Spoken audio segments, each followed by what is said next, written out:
précédente, nous avons appris les règles de conjugaison des temps simples de l'indicatif.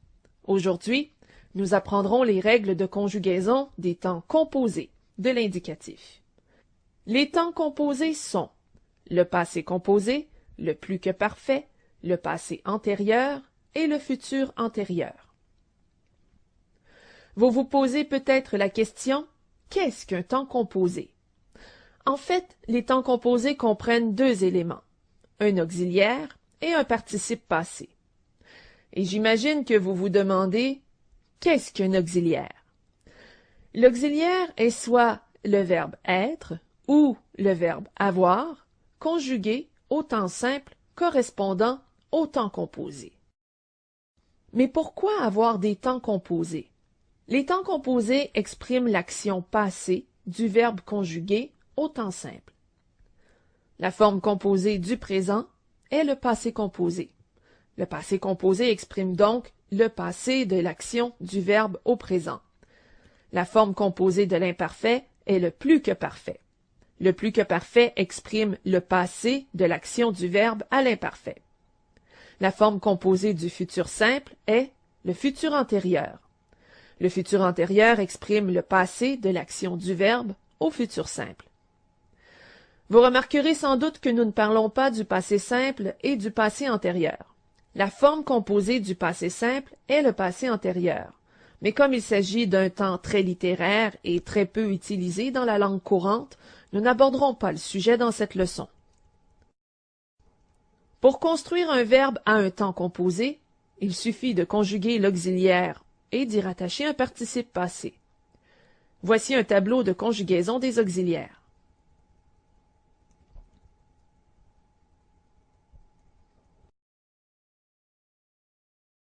Pour construire le passé composé, vous choisissez les auxiliaires du présent.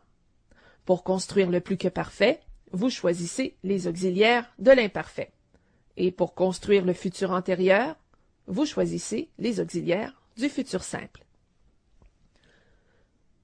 À ces auxiliaires, vous rattachez un participe passé et voilà, vous avez la forme composée du verbe. Par exemple, le verbe chanter. Au passé composé, j'ai chanté. Et est l'auxiliaire et chanter, accent aigu, est le participe passé. Au plus que parfait, j'avais chanté. Et au futur antérieur, j'aurais chanté.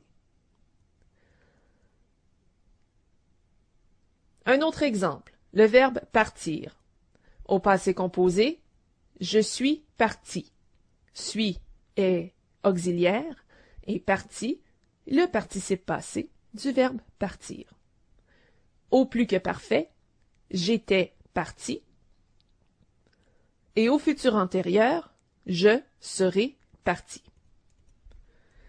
La grande question est, devons-nous utiliser l'auxiliaire être ou l'auxiliaire avoir? La réponse à cette question est entre les mains de Mrs. Vandertramp.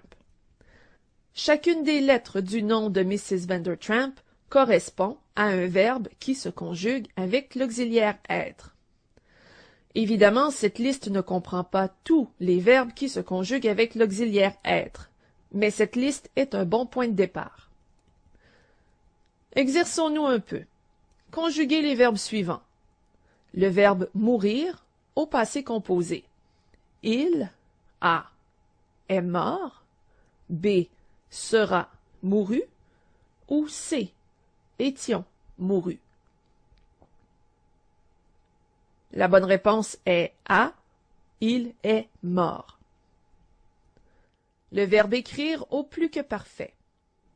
Il a écrit, B avait écrit ou C aura écrit. La bonne réponse est B, il avait écrit. Finalement, le verbe descendre au futur antérieur. Tu as est descendu, B sera descendu ou C était descendu. La bonne réponse est B. Tu seras descendu. Récapitulons. Les verbes se divisent en mode et en temps.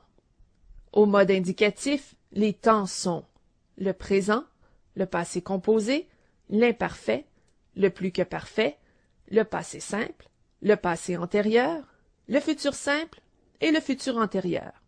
Les verbes des temps composés se construisent avec un auxiliaire, l'auxiliaire avoir ou l'auxiliaire être, conjugués au temps simple, auquel s'ajoute un participe passé.